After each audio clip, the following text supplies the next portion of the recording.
एक दिन रामू राजू से बोलता है, तूने अच्छा खेत रख लिया और मुझे यह खराब खेत दे दिया, जिससे तेरी फसल अच्छी हो रही है और मेरी फसल कमजोर। कोई ना, अगली फसल पर खेत बदल लेंगे। अगली फसल पर रामू राजू से खेत बदल लेता है और एक खेत ज्यादा ले लेता है। फिर भी राजू खुशी खुशी उसे खेत दे देता है। राजू के हिस्से में जो खेत थे उनमें फिर से वह दिन रात मेहनत करता।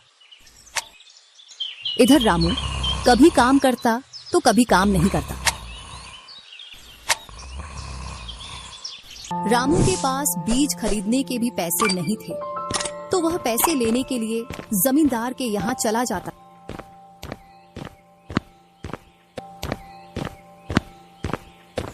जमींदार जी, कुछ पैसे उधार चाहिए थे, जिससे मैं अपने खेतों के लिए बीज ले आता और फसल आने पर मैं आपको पैसे लौटा देता।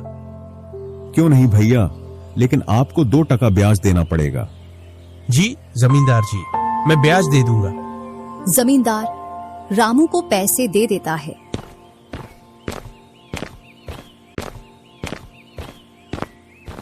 और रामू उनसे कुछ बीज लाकर अपने खेतों में बो देता है।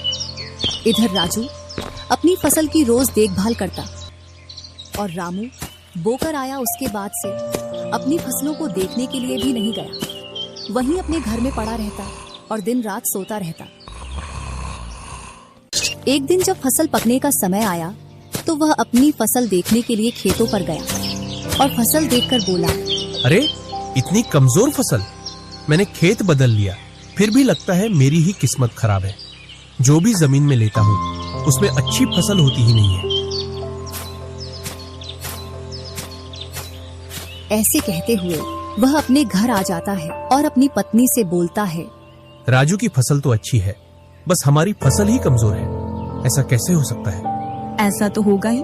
दिन रात जो घर में पड़े रहते हो और खेतों में समय समय पर दवाई पानी नहीं दोगे तो फसल ऐसी कमजोर रहेगी। फिर बोलते हो किस्मत खराब है।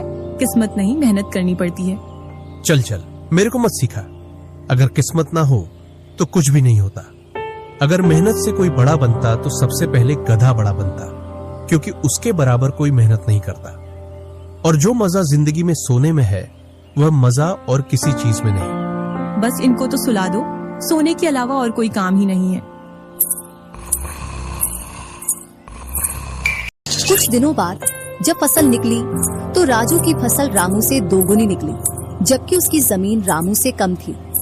रामू फसल को देखकर बोलता है, इस फसल को बेच कर आऊं या खाने के लिए रखूं?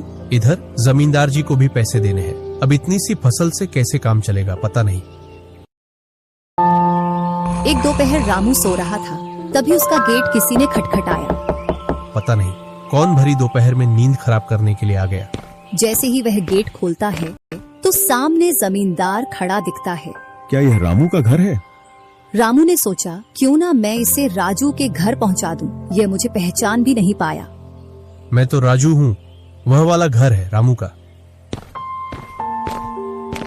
जमींदार सामने वाले घर पर जाकर गेट को खटखटाने लगता है। राजू गेट खोलता है और बोलता है, क्यों भाई, इतनी तेज गेट को क्यों खटखटा रहे हो? मैंने आपके रुपए लेकर खा लिए क्या? हाँ भैया रामू, तुमने मेरे जो पैसे लिए थे उन्हीं को लेने के लिए आया हूँ। तुमने बोला था फसल आने पर पैसा लौटा देंगे, जो तुमने अभी तक नहीं लौटाया। क्या जमींदार जी, आप भी दोपहर में नशा करके आ गए? मैंने कब आपसे पैसे उधार लिए? क्या तुम ही रामू हो? नहीं, मैं तो राजू हूँ। रामू तो सामने वाले घर में रहता है।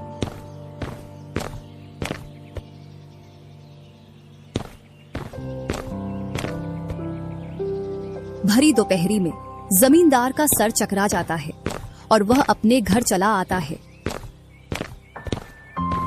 और घर पहुंचकर मुनीम से बोलता है, ऐसा लगता है मुझे कि जो पैसे रामू के दिए थे वह पैसे अब लौट कर नहीं आने वाले।